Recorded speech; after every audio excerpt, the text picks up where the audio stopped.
So let's ask a question and answer it. This is why nobody calls you. And particularly if you're making cold calls, if you're following up on letters, whatever it is, and you're not getting the responses that you want, why is that? So I've written down a few things that I want to pass on to you and how to improve that situation. So when was the last time a seller called you back and actually wanted to do business with you? If the answer is rarely, here's why nobody calls you. And the first thing is, does your outreach sound like a script? If you sound like a template, I'm reaching out to acquire businesses in your industry, they know that you're not serious. Personalize it. Mention their business name. Reference something real. Understand you have 4 to 8 seconds typically when someone is going to decide if they're going to continue.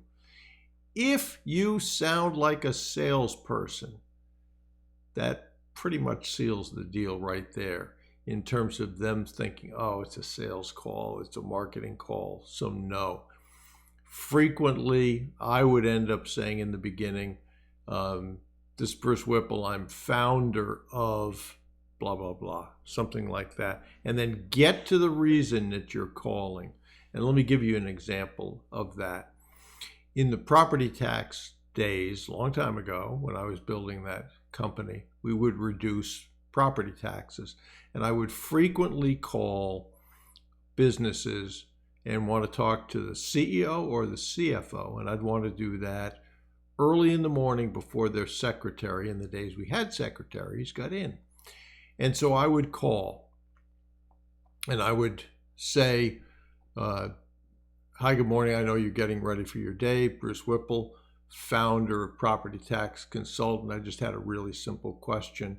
We've determined that you're paying $100,000 too much in your property taxes, and I just wanted to know who was the appropriate person to make them aware of that. Maybe that's 8 seconds. I don't know what it is. But frequently I would get $100,000 in property taxes too much. Yeah, I'm the appropriate guy. Tell me about that. As opposed to if I were to say, hi, I'm Bruce Whipple from Property Tax Consultants. We reduce property. Yeah, I'm getting ready for a meeting. Send me something. Second one sounds like a sales call, right? So the next problem is, and this will be mind-blowing to some people, you don't follow up. 80% of the calls are ignored the first times. But guess who gets calls back? The person who follows up professionally, that's important, and consistently. I've had mentees close deals after 12 plus follow-ups. I'm not telling you you should do this, but when I called Corning Glass a long time ago, trying to get to the CFO, I had 100 calls that I placed. You got to be pretty creative to do that. But 100 times, finally he called. My mentor is convinced he kept track and he called on the 100th time. I'm not so sure of that. You sound like you're asking for a favor. Sellers want to feel like they're doing a deal, not charity. Come in with confidence, explain what you bring to the table, and show that you've done your homework. Be specific on some of the things about their business which would identify you as someone who actually did some research and not just picked up the phone.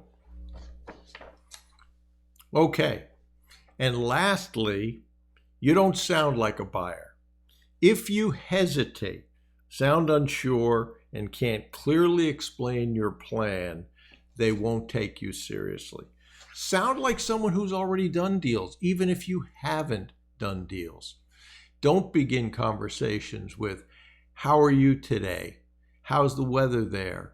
Do you have 5 minutes or a minute? Most of the time, those sound like sales calls, and particularly if you're asking if they have time, oftentimes they will say, no, I don't have time. I'm getting ready for a meeting. Super important. If you are not sure of the steps to do acquisitions, the Acquisition Advantage Bootcamp is a great one over at brucewhipple.com. We also created, my marketing director and I, a sales summit. Those recordings are there as well. Really good course. So I would suggest both of those. Recognize in the beginning you won't be great. Recognize that you'll have issues. But I talked with a mentee today whose letters were not and follow-ups were not working, and now he says he's got a 20% response rate, which is just crazy good. So hope that helps. Hope that you will put those into action. And remember, if you're not getting the results, analyze why, make changes, and improve the system.